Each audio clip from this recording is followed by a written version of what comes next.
Assalamualaikum Ustadz, saya mau bertanya, apa yang harus saya lakukan ketika sedang belajar di kelas dan terdengar adzan salat? Sementara dosen masih menjelaskan, apakah saya tetap di kelas atau segera berangkat ke masjid? Baik, di sini ada dua ya, ada dua teman-teman sekalian. Pertama, dalam hukum itu ada namanya fikih aulawiyah, fikih yang prioritas, fikih prioritas. Prioritas mana ditimbang mana yang paling maslahat, mana yang paling baik, dan mana hukum yang paling kuat. Misal, Belajar, apa hukumnya belajar? Faridah. Faridah, masuk pada hukum wajib. Hukum salat apa? Wajib, bertemu dua hukum wajib. Mana yang paling utama di antara dua ini? Maka sekarang lihat sisi maslahatnya.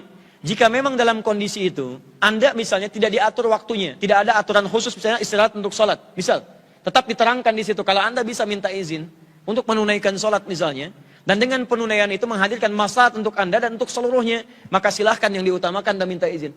Pak, saya mohon izin misalnya. Izin tidak keluar. Ya tidak harus Anda ke masjid misalnya. Kalau dengan ke masjid justru misalnya menghadirkan hal-hal yang tidak maslahat. Misal, mohon maaf, jarak masjid dengan kelas cukup jauh. Waktunya tertunda cukup banyak misalnya. Anda tunaikan di ruang yang lain, Anda tunaikan salat, Anda kembali. Itu bisa dikerjakan. Tapi kalau tidak memungkinkan, maka lihat maslahat yang lebih umum. Kalau waktu kuliah Anda misal, tidak mengambil waktu yang spesifik untuk bisa mendapatkan waktu sholat. Sholat duhur misalnya ada waktu kurang lebih 3 jam di situ. Jadi jam 12 sampai jam 3 misalnya. Ya, pengajaran berlangsung, masih berlangsung. Kira-kira ditutup 10 menit lagi misalnya. 10 menit lagi.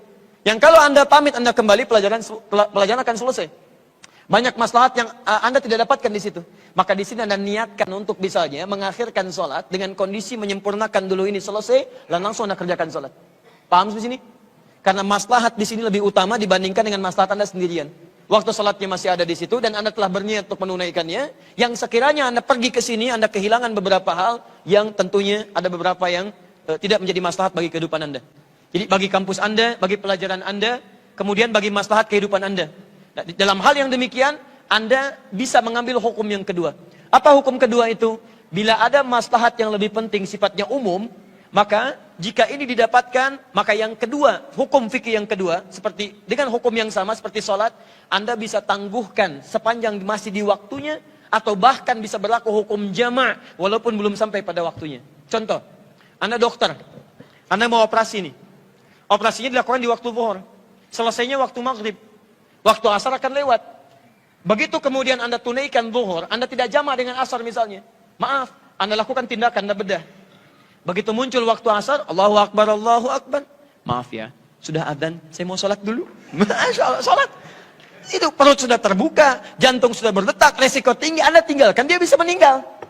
Maka bagaimana yang bisa dilakukan? Anda bisa kerjakan jama' pada saat itu. Anda lakukan saat zuhur, jama' dengan asarnya. Begitu Anda kerjakan jama', tunaikan operasi sampai menjelang maghribnya. Asar lewat, tapi sholat asar sudah digunakan. Itu yang dimaksudkan fikih aulawiyah, fikih prioritas. Jika ada maslahat penting yang memang tidak bisa ditinggalkan pada saat itu. Paham? Baik. Misal, ada waktu sholat duha dengan rapat. Rapatnya penting sifatnya. Dahulukan mana? Duha dulu atau rapat dulu? Ingat, kesolehan sosial lebih didahulukan dibandingkan dengan kesolehan individual. Jelas? Kecuali kayak tadi, kalau diizinkan untuk Anda pamit, menunaikan sholat, atau bahkan Anda ngajak dosennya sekalian sebelum menunaikan pelajarannya. Pak, boleh nggak kita sepakat Pak? Kelasnya maju sedikit waktunya, setelah itu waktu sholat kita sholat bersama-sama. Bapak kalau bisa jadi imam Pak. Masya Allah. Mudah-mudahan ilmunya berkah dan Allah ridhai untuk Bapak insya Allah. Masya Allah, luar biasa. Menurut saya sepanjang beliau muslim insya Allah akan ada getaran dalam jiwanya.